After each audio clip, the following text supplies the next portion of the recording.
Welcome to Ford High School Weekly. I'm your host, Deion. On this week's episode, Jordan Mukes of Choctaw will be joining us here in a minute. And then I'll give you my takeaways, as well as the top 5 plays of district play so far. And we'll recap that Choctaw-Muskogee game from last week. But right now, though, Jordan Mukes, the Oklahoma commit and the safety you want to get to know. We'll talk to him and discover why he loves playing the game of football. Today, my man, Jordan Mukes, is with us here. Choctaw finest. Jordan, thank you for joining us. No problem. So how's the season been going, man? It's been going good. You know what I'm saying? We've been executing, doing what we need to do. Defense been making stops. Lately, we've been doing, going against good teams, good competition. Offense been driving the ball good. There's still some stuff we need to work on, but we looking right now, like long stretch wise, we looking good though. I feel you. Y'all are looking good. I'm watching some tapes for some upcoming games. Your defense is looking pretty impressive. But let's go back and talk to you a little bit and get how you got your start in football. So how did you start playing football? What's the reason you play? All that good stuff. Yeah, well, I started when I was a young age, when I was 4. I grew up around a lot of females, so they just wanted me to go out and get out the house and be around other dudes. So I played when I was 4, and then I got hurt when I was like 11 to 12, broke my arm, went to basketball, came back into football my sophomore year, didn't really play like that, was kind of just a JV dude. And then, like my junior year, I kind of just picked it up, started focusing, started learning more about the game, went to DB, and then it started off good for me, started getting some offers. And now I'm committed to Oklahoma, so it's been good. I'm still working on some more stuff I need to keep doing. So, yeah. So what was it like a little kid playing football, getting out of the house? I mean, so you said you were raised by a lot of women. Who were those women that raised you? The women that raised me, really my aunt, my mama, my grandma, they were really around me the most of the time. That's who I was with. I have my uncle in my life too, but he was more distant. He had his own kids and stuff. So yeah, like it was cool growing up around them. Football was fun. Like I didn't really understand it. I didn't get anything. I didn't really start understanding football until I was like 10. So like yeah, it's just a long journey. I still gotta learn some stuff. Still gotta learn a lot of stuff. So when did it click for you as far as, playing at a young age, then getting hurt, and then coming back to the game? What was the reason you came back? I really came back just because, like, I don't know, a lot of people were just telling me, like, yeah, we need you on the team and a lot of stuff. Like, I was not trying to play at all. I just wanted to play basketball. I thought I was going to be a basketball player. So I just went out just to do it, just for fun. And then I ended up liking it because I love to hit. So I ended up just taking that and just running with it. And then next thing you know, basketball is not for me no more. So Not enough contact in basketball, huh? yeah. That's what happens with football players, man. We love the game of basketball, and then we get out there, and next thing you know, 3 minutes into the game, I'm sitting on the side with 5 fouls, and I'm like, dang, football field, I can do this whenever I want. Yeah. But with that being said, I mean, when did it kind of click for you that you could, do something with football, like this is going to be your main thing? Really, like, just I've always had coaches and people tell me like my head coach, Coach Corbin, always told me that I was gonna be a Division I player. He sees it in me. I just gotta love the weight room and listen to the coaches and what they're telling me. So in my head, in the back of my head, I always knew that I was gonna be a Division I athlete. I just didn't know that it's gonna come as fast, and I didn't know I was gonna be at the school that I'm at now. So yeah, it's kind of crazy. It's really just crazy how it all happened, and I'm blessed that it happened too. So. Speaking of, I mean, if there's one, game or play that took place during your junior or, sophomore year that happened that you were like, man, I could be D1, or the game that kind of puts you on the map where all these recruits started to start looking at you and, wanting your talents to come to their university. Yeah, I would probably say when I started, maybe like when we played Deer Creek. my junior year is when I was like really thinking like, yeah, I think I could really be like a Division I DB because I didn't really have technique like I did now, but I kind of seen where I was athletic at, and I knew I could, if I just keep working on what I'm doing, I could do it. So after that, and then then following that game, Muskogee, and went to the playoffs, and then obviously my size, I was like, yeah, I think it's gonna work out for me.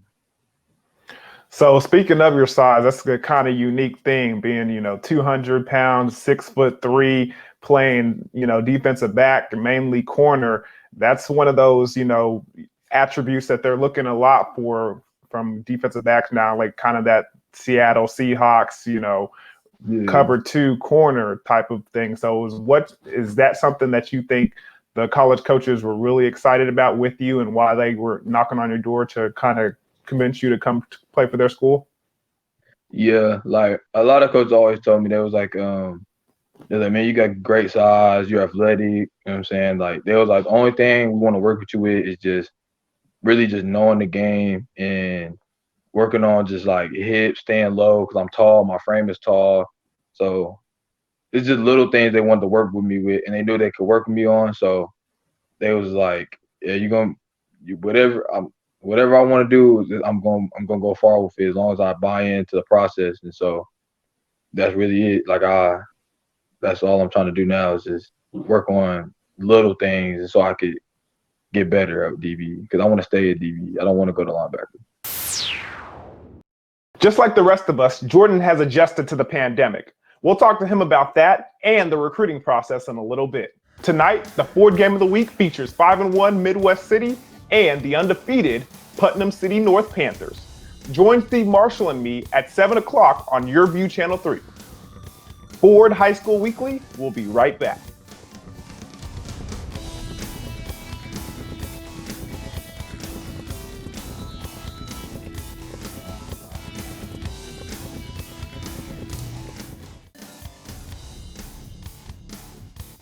Welcome back to Ford High School Weekly. We're talking to Choctaw's Jordan Mukes. The whole process of being recruited and having coaches call you and to ask you to come visit their university and all that. How was that whole process for you, and how did it get started?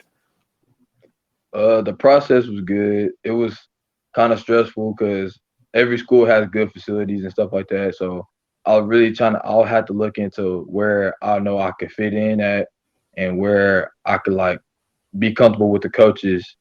And then like I don't know. It's kind of I don't know. It's kind of stressful now still because I still have coaches hit me up all the time, and they want me to come like see the schools eventually, and they want me like a lot of schools want me to decommit. So I don't know. I'm still trying to see where I fit in at OU. Like I know that I'm gonna be playing I think mostly safety. So yeah. So that is one of the things that I was kind of interested about your game. You seem like when they do have you on the outside, you're one of those physical corners. I mean, you like to come up and tackle and be aggressive. So, I mean, I can see why OU would want to bring you into their secondary. But what was it about OU that made you decide, hey, this is the place for me, and I think I need to make my commitment, and I want to be a Sooner?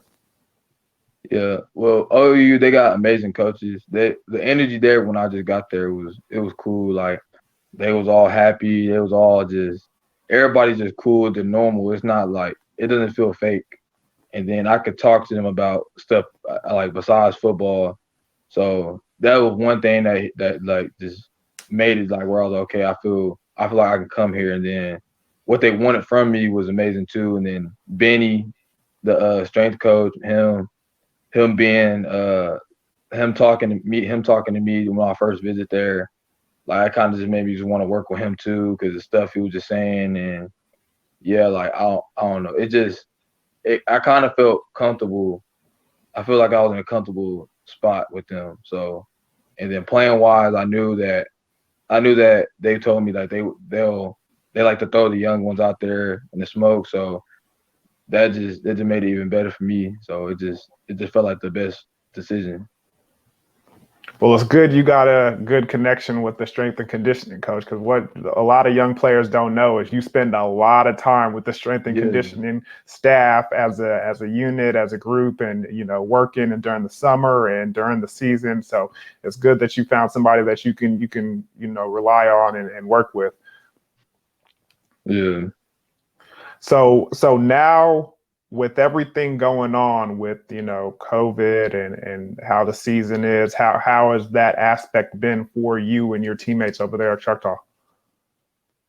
Well, we've been working. A lot of us, like a lot of the DBs I work with, we've been working since summertime. We set a goal we know we want to do, and even offensive players, they we've been working since summertime too. So we tried to get ahead, and like our goal is to we want to go to the playoffs. We want to win, obviously. So we just got to keep doing what we're doing. Like right now, like recruitment for a lot of my friends is starting to pick up. So I know we're very blessed for that too. And I just want to see a lot of our guys just go to the next level, like past college, maybe past like go to college, like get the education stuff like that. Especially the young guys too. So like I love the program at Choctaw right now. It's doing amazing. Like I don't know, our program is just amazing, just recruitment wise. Like they'll get you out there, especially if you want to be looked at. So yeah.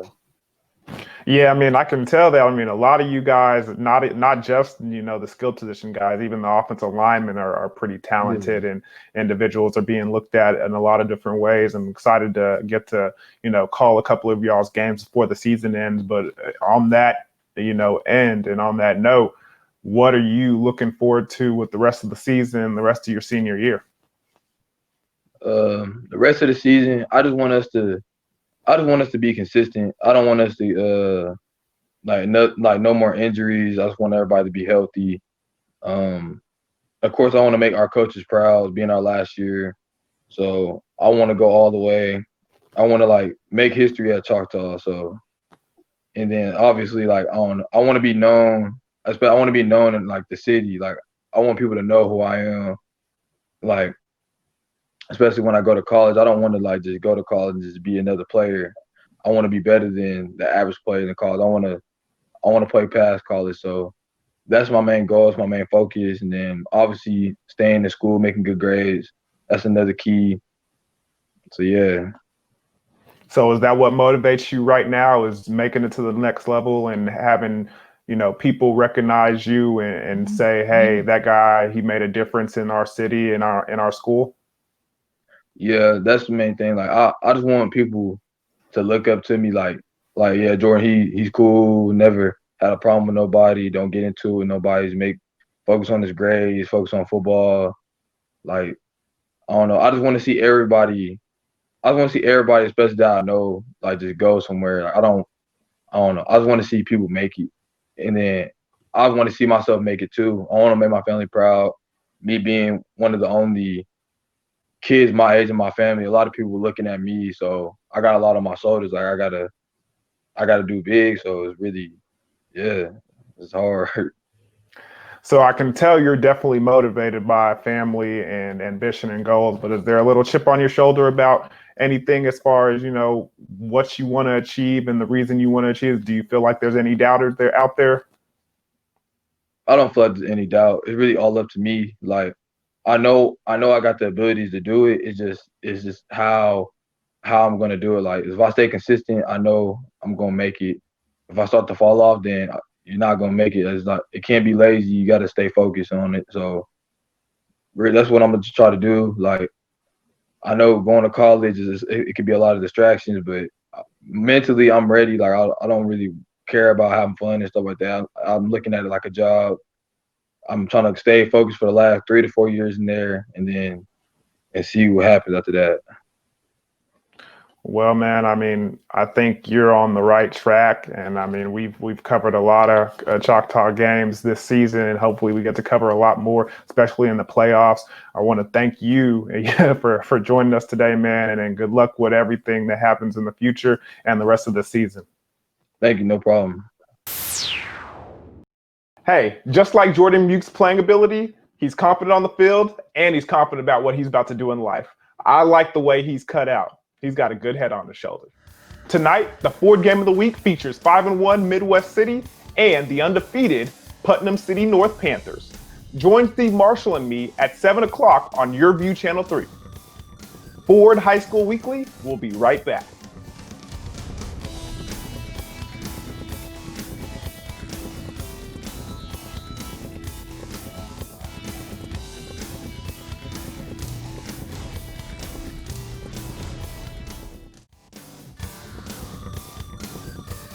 Welcome back to Ford High School Weekly. Last Friday, Steve Marshall and I got to call the Muskogee Choctaw game at Bill Jensen Field. Final score once again from Choctaw as the Yellowjackets get the victory tonight, 26-10. Let's take a look at our scoring highlights from our contest here this evening. Yeah, getting off the scoring start was Newton into the end zone, and then as Wassel comes into the game, he does some acrobatics and then gives Davis the ball as he climbs the ladder and brings it down for the touchdown. And then Birchie gets into the action with this nice little touchdown pass, flick of the wrist, and then Ray with the jet sweep down the sideline. Check out the speed, mama, there goes that man into the end zone, 84 yards for the touchdown. And Choctaw's on top, but it wouldn't end there. Superman, the man of steel himself. Watsel takes it into the end zone, and Choctaw gets the lead and the win. Now let's take a look at the play of the game. Here it is, Latrell Ray speeding down the sideline on that jet sweep, and nobody's gonna catch him until he reaches the end zone, and that is our Cox play of the game.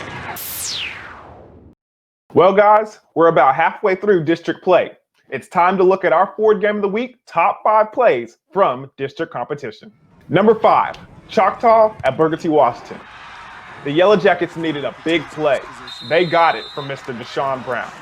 He breaks through, blocks the punt, and recovers it for a score. That one's blocked and recovered by Choctaw in the end zone for a touchdown. And how about that man? There he is again. There he is again. This young man is putting on a show. Deshaun Brown, defensive end, the junior, number 87. Hey, that's what Brown can do for you, and that's what he did for Choctaw. Number 4, Norman North at Moore. The Timberwolves' Gabe Trevillison takes a handoff from Jackson Romaldo, bounces it outside, finds the sideline, and kicks it into high gear, heading straight to the end zone. Left side, lots of running room. Look out.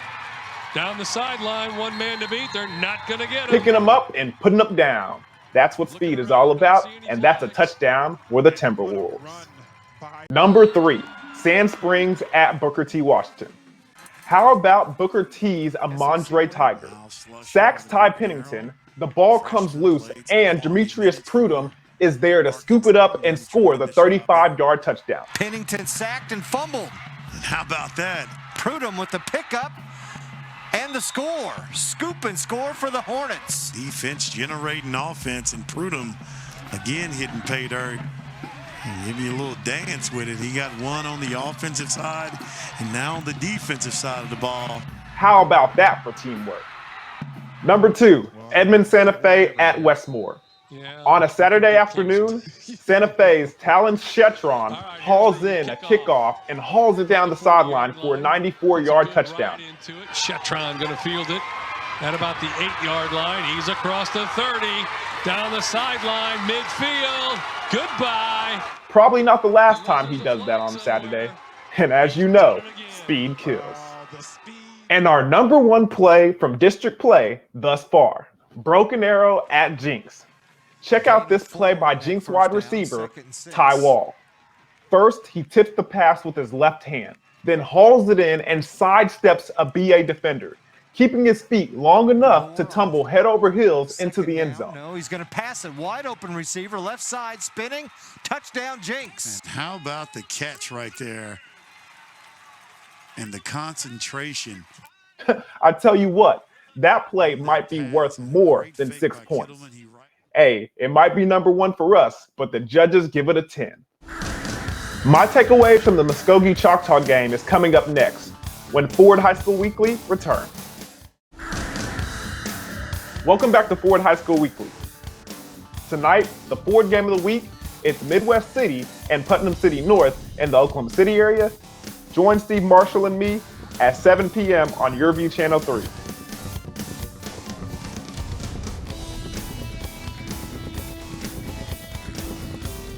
Here's my takeaway from the Muskogee Choctaw game. Mr. Ray will make a way. The first way is get out of my way.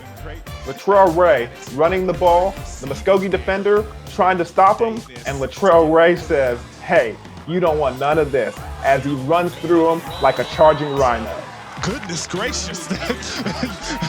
That's running with authority, young ladies and gentlemen. Put your shoulders down and let them know you're working with. Ray coming with some thunder. You saw Derrick Henry over the weekend and thought, man, I like what happened there. I can do that. Take another look. Great blocking. You got the pulling guard, and he sees somebody says, okay, I think I'm going to bring you down. And Ray says, try again. The second way is way down the field. Mr. Ray takes the toss from Still Wassel and jets around the left side and zooms all the way to the end zone. Wassel, little jet sweep, running room, first down yardage, and then more down the sideline. Looks like he can take it the distance. No flags in the play and into the end zone. Number 15, Latrell Ray. And that's how it's done. Whether you're running over or around or just blowing by, Mr. Ray will make a way.